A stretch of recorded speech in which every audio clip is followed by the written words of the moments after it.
अब हम स्टार्ट करते हैं नेक्स्ट क्वेश्चन। नेक्स्ट क्वेश्चन है हमारा 15th chapter first, question number 15 unsolved question है। बुक का नाम हमारा कौन सा है इस क्वेश्चन का? DK Goel 12th class, right. तो क्वेश्चन नंबर 15 स्टार्ट करते हैं हम लोग। पहले एक बार क्वेश्चन को समझ लें, फिर इसका सॉल्यूशन करेंगे। So question 15 says A, B and C are partners sharing profits and losses in a ratio of 2:3:5.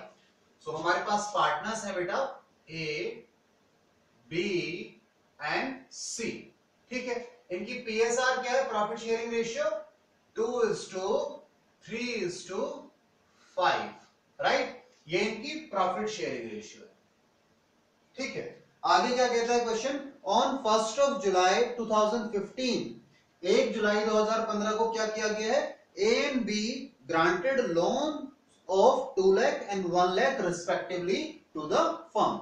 ए और बी ने लोन दिया है। लोन दिया गया किस डेट को दिया गया? 1 जुलाई, जुलाई है 1 जुलाई 2016। 1 जुलाई 2016 को उन्होंने क्या दिया? लोन दिया है। किसने दिया? ए एंड बी ने दिया है। 2 लाख तो ए ने दिया है लोन, और बी ने कितना दिया है? 1 लाख रुपीस दिया है, ठीक है। ये इनका लोन का अमाउंट हो गया फर्म को। आगे क्वेश्चन क्या कहता है? Show the distribution of profit और loss for the year ended 31 March. Sorry बेटा, ये डेट चेंज करना, मैंने 16 लिख दिया, this is 15 2015। Show the distribution of profit for the year ended 31 March 2016। हमें क्या बताना है? प्रॉफिट किस तरीके से डिस्ट्रीब्यूट होगा? डिस्ट्रीब्यूशन ऑफ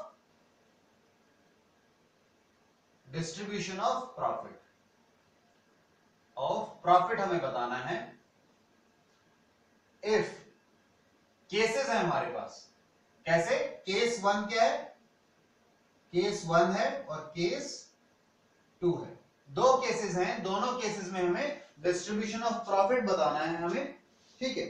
तो केस 1 हमारे पास है बेटा, if profit before interest for the year amounts to 7,500, यानी इंटरेस्ट देने से पहले हमारा प्रॉफिट कितना है? प्रॉफिट बिफोर इंटरेस्ट इज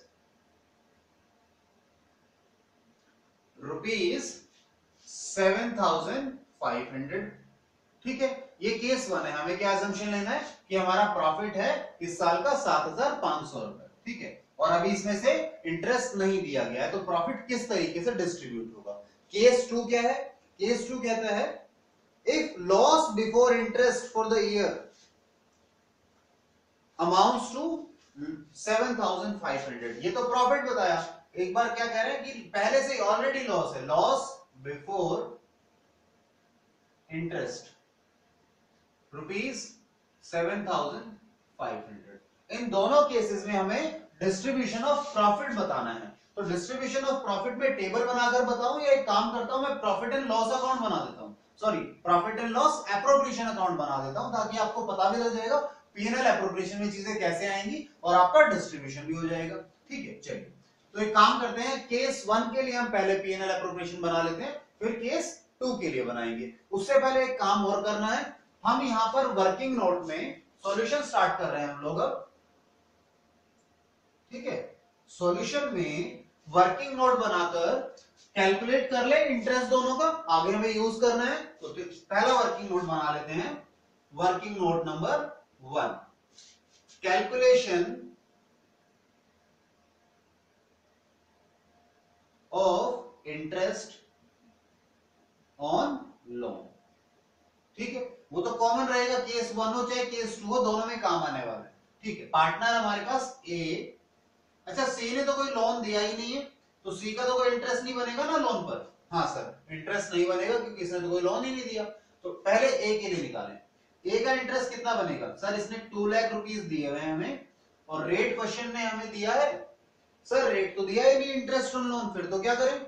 अब तो इंटरेस्ट नहीं देंगे, है ना, सही कह रहे हैं। क्वेश्चन ने तो बताया ही नहीं कि लोन पर क्या इंटरेस्ट देंगे, हम किस रेट से इंटरेस्ट देने वाले हैं। तो याद कीजिए, आप भूल रहे हैं, अगर पार्टनरशिप डीड साइलेंट है, हमारे लिए पार्टनरशिप डीड अलग से पार्टनरशिप डीड नहीं देगा क्वेश्चन में हमें, हमारे लिए तो क्वेश्चन ही पार्टनरशिप डीड है। तो अगर क्वेश्चन साइलेंट है इंटरेस्ट ऑन लोन के रेट पर, लोन इंटरेस्ट तो देना है, पर लोन पर साइलेंट है तो किस रेट से देंगे? 6% पर एनम से। हाँ बेटा बिल्कुल, हम किस रेट से दे देंगे? फिर भी देख लीजिए, मुझे तो ऐसा ही लगा है, क्वेश्चन में नहीं है, नहीं है ना? हाँ नहीं है कहीं पर भी, तो 6% के हिसाब से हम इंटरेस्ट देते हैं, 6%। अच्छा एक चीज और इंपॉर्टेंट है, कितने दिन के लिए? क्योंकि ये 6% पर एनम रेट होता है, मैं यहां लिख भी देता हूं, 6% पर एनम के हिसाब से हम इंटरेस्ट दे रहे हैं, ठीक है।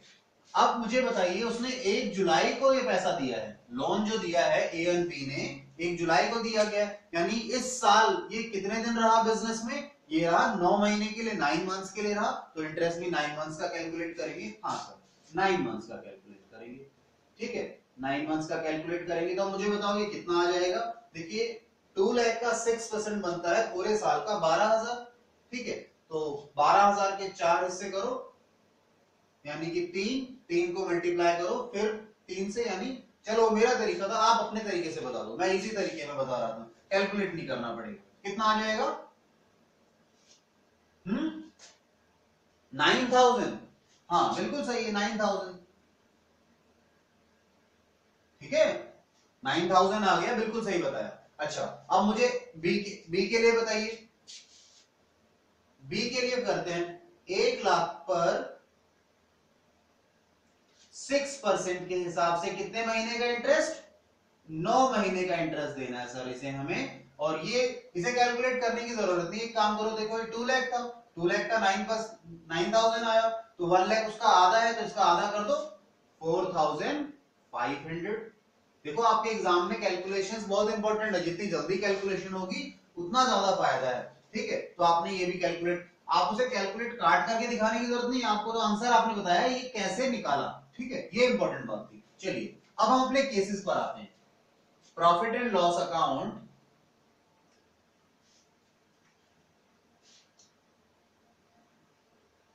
P&L एप्रोप्रिएशन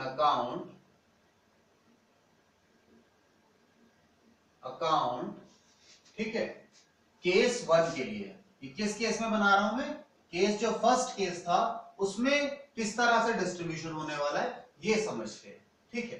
तो ये मैं अमाउंट कॉलम मैंने बना दिए, ठीक है, ज्यादा बड़ा नहीं बनेगा, सिंपल बनने वाला है, ठीक है। थोड़ी लाइनें मेरी इधर आ गई हैं, कोई बात नहीं, आप थोड़ा समझ जाएंगे, ठीक है। चलिए तो हम पर्टिकुलर्स भी लिखवाओगे क्या? चलो लिख देता हूं पर्टिकुलर्स,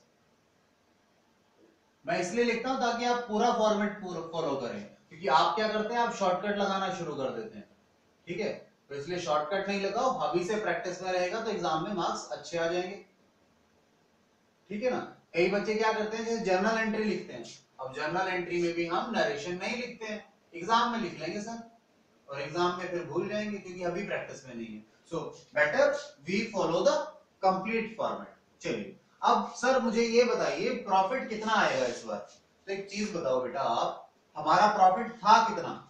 हमारा प्रॉफिट था 7,500 इस साल का। इस साल के प्रॉफिट में से हमने इंटरेस्ट दे दिया, इन दोनों का टोटल कितना आ जाएगा? 13,500, ठीक है। 7,000 का हमारा प्रॉफिट था, उसमें से हमने 7,500 का प्रॉफिट था, 13,500 हमने इंटरेस्ट दे दिया, तो क्या प्रॉफिट बचा होगा? अब खुद सोचो, आपका इस साल का प्रॉफिट कितना था? 7,500, और लोन का इंटरेस्ट कितना बन गया? 13,500। तो सर फिर प्रॉफिट ही नहीं बचा तो देंगे क्यों? अगर प्रॉफिट ही नहीं बचा तो क्या इंटरेस्ट देंगे? बेटा ध्यान दीजिए, interest on loan is not a appropriation, it is a charge against profit. चाहे प्रॉफिट हो या ना हो, हमें इंटरेस्ट ऑन लोन देना ही पड़ेगा, याद है ना। केस 1 में क्या होगा फिर? केस 1 में सर देखिए, प्रॉफिट था 7,500 माइनस इंटरेस्ट ऑन लोन 13,500, तो नीचे क्या बच गया? नेगेटिव फिगर आ गया, दैट इज लॉस। तो हमारे पास बचा क्या? लॉस आ गया, क्योंकि ये चार्ज अगेंस्ट प्रॉफिट है, एप्रोप्रिएशन ऑफ प्रॉफिट नहीं, हमने पीछे समझा था। चार्ज अगेंस्ट प्रॉफिट का मतलब है चाहे प्रॉफिट हो या ना हो, हमें तो वो चीज देनी ही पड़ेगी, यानी इंटरेस्ट ऑन लोन देना ही पड़ेगा। ठीक है, अच्छा मुझे बताइए अब कितना नेगेटिव में बच गया लॉस हमारे पास? हमारे पास लॉस आ गया, इसे माइनस करो, 6000 रुपीज का। ठीक है, अब ये 6000 का लॉस पार्टनर्स में डिस्ट्रीब्यूट होगा। हमें ये नहीं क्वेश्चन ने पूछा कि इंटरेस्ट ऑन लोन कितना है, उसने हमें पूछा है कि प्रॉफिट बटेगा कैसे, कितना प्रॉफिट पार्टनर्स को मिलेगा। चलिए, तो हमारे पास क्या आ गया, to net loss. Net loss कहां आ गया, ये वर्किंग नोट है। चलो इसे वर्किंग नोट नंबर 2 का नाम दे सकते हो आप, चाहे देना है क्या वर्किंग नोट नंबर 2? ठीक है, इसे वर्किंग नोट नंबर 2 दे दो, 2। ठीक है, इसे क्या दोगे आप, कैलकुलेशन ऑफ प्रॉफिट या फिर लॉस। पता थोड़ी ना कैलकुलेट कर रहे थे, जब प्रॉफिट आएगा या लॉस आ गया, तो मैंने कहा कैलकुलेशन के प्रॉफिट या लॉस, आंसर में आ गया लॉस, तो लॉस हमने यहां लिख लिया, अमाउंट आ गया 6000। ठीक है, अब इस 6000 के लॉस को पार्टनर्स में डिस्ट्रीब्यूट करना है, तो पार्टनर्स में जब लॉस को डिस्ट्रीब्यूट करते हैं तो उनके अकाउंट क्या हो जाते हैं बच्चे, पार्टनर को लॉस दिया यानी उसका अकाउंट कम हो जाएगा पार्टनर का। तो पार्टनर का जब अकाउंट कम होता है यानी कैपिटल अकाउंट जब रिड्यूस होता है, कम होता है, तो हम उसे क्या करते हैं, डेबिट करते हैं। बिल्कुल सही। तो मैं जर्नल एंट्री लिखकर बताऊं क्या जर्नल एंट्री होती है लॉस डिस्ट्रीब्यूट करने की, हमने की थी, फिर भी बता देता हूं। देखो, लॉस डिस्ट्रीब्यूट करना है यानी प्रॉफिट का डेबिट बैलेंस पड़ा हुआ है उसे खत्म करना है, तो एंट्री हो जाएगी पार्टनर्स कैपिटल अकाउंट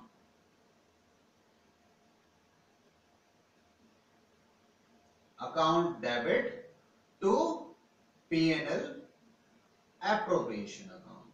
ठीक है ना, ये एंट्री होगी। इसका मतलब क्या, इंटरप्रेट करो, profit and loss appropriation account क्या हुआ है, क्रेडिट हुआ है, किसके कारण, इनके कारण। ठीक है, तो यहां पर क्या आ गया, by capital account. Capital account में कौन कौन है, कैपिटल ए, बी और सी। ठीक है, 6000 है, रेशियो क्या है,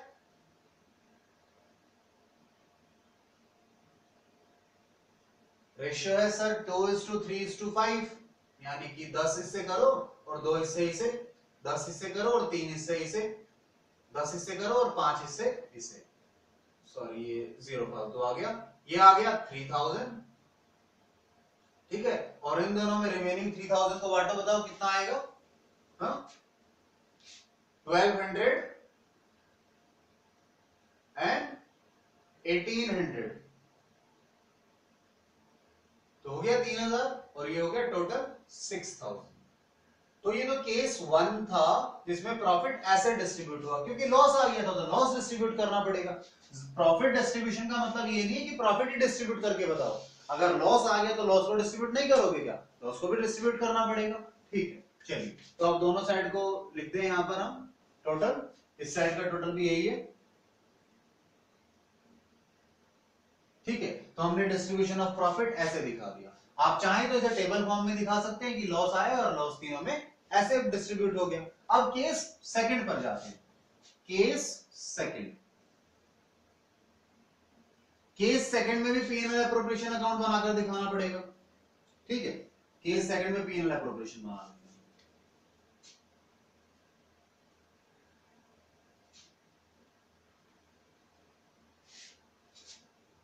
profit and loss appropriation account. Sir profit and loss appropriation बना तो रहे हो केस में सेकंड में, बट यहाँ तो ऑलरेडी लॉस है, तो क्या समस्या है, जैसे यहाँ प्रॉफिट था तो हम लॉस लिखेंगे, लॉस में और लॉस जुड़ेगा तो लॉस बढ़ जाएगा। ठीक है ना, और नुकसान हो जाएगा ना, इंटरेस्ट देंगे तो कोई समस्या नहीं, करते हैं इसे। ठीक है, मैं यहाँ पर वर्किंग नोट बनाकर दिखा दूंगा आपको। ठीक है, चलिए, हाँ जी, तो एक बार फॉर्मेट में पूरा बना दूं फिर आगे चलते हैं। अमाउंट, ठीक है, पर्टिकुलर्स। कुछ मिस्टेक हो तो आप बता दिया करो मुझे बीच में, ठीक है, नहीं तो जैसे पिछले क्वेश्चन में लास्ट में जाके पता लगा था, पता नहीं आप सो जाते हो या क्या करते हैं।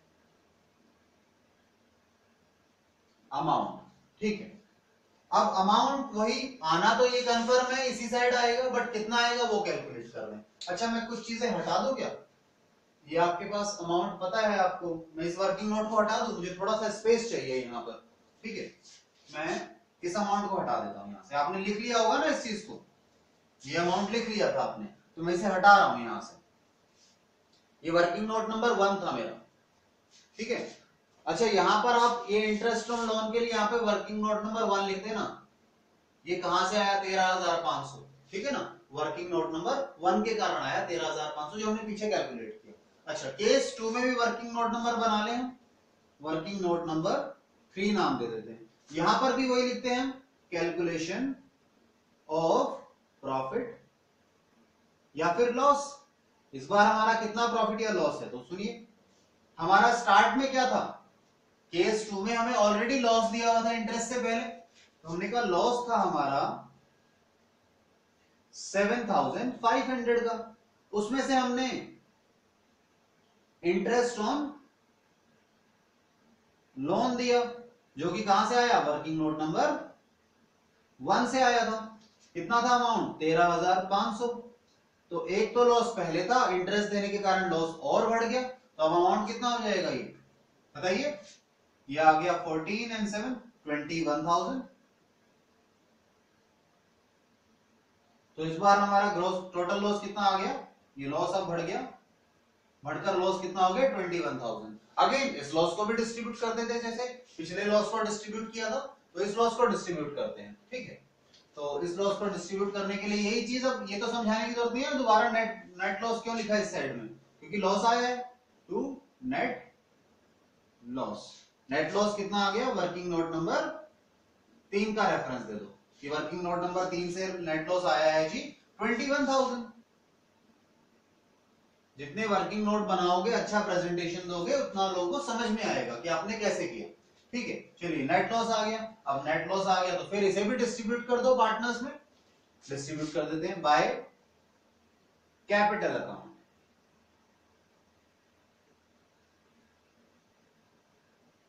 By capital account partners are A B and C. Profit sharing ratio तो सेम ही रहेगी दोनों केसेस में, ठीक है। तो नेट लॉस इस बार डिस्ट्रीब्यूट होगा 21,000, ये 10 हिस्से करो और 2 हिस्से किसे दे दो, ए को, ठीक है। ऐसे ही 21,000 के फिर से 10 हिस्से करो और 3 हिस्से दे दो बी को। यहां पर 21,000 के 5 हिस्से नहीं 10 हिस्से करो और 5 हिस्से किसे दे दो, सी को। तो आप मुझे बताइए ये कितना आ जाएगा। सर ये तो सीधा है, आधा है, तो मैं इसका आधा कर देता हूं, ये तो आ गया 10,500।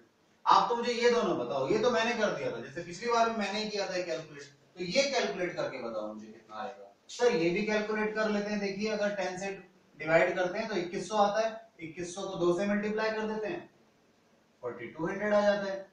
ऐसे ही 2100 अगर 3 से मल्टीप्लाई कर देंगे तो क्या आ जाएगा, सर ये आ जाएगा 63। सही तो किया है ना मैंने, देखिए एक बार सही लिखा है नहीं लिखा, हाँ सर सही है, चलिए ठीक है। तो इन सब का टोटल आ गया ये दोबारा बाहर 21,000। अब दोनों साइड को क्लोज कर दो, तो ये डिस्ट्रीब्यूशन ऑफ प्रॉफिट आया हमारा इन दोनों केसेस में। इसे आप डिस्ट्रीब्यूशन टेबल बनाकर भी दिखा सकते थे, मैंने आपको इसमें बता दिया था कि यहां भी समझ में आया कि पी&एल एप्रोप्रिएशन अकाउंट कैसा बनता है।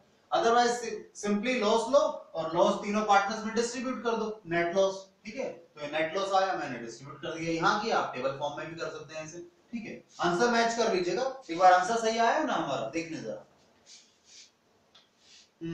1200, 1800 एंड 3000। केस 1 का आंसर सही है, केस 2 का आंसर 42, 63 एंड 10,500। तो आंसर सही है, जल्दी से नोट कर लीजिए, फिर हम आगे चलेंगे, ठीक है बेटा, जल्दी नोट कीजिए।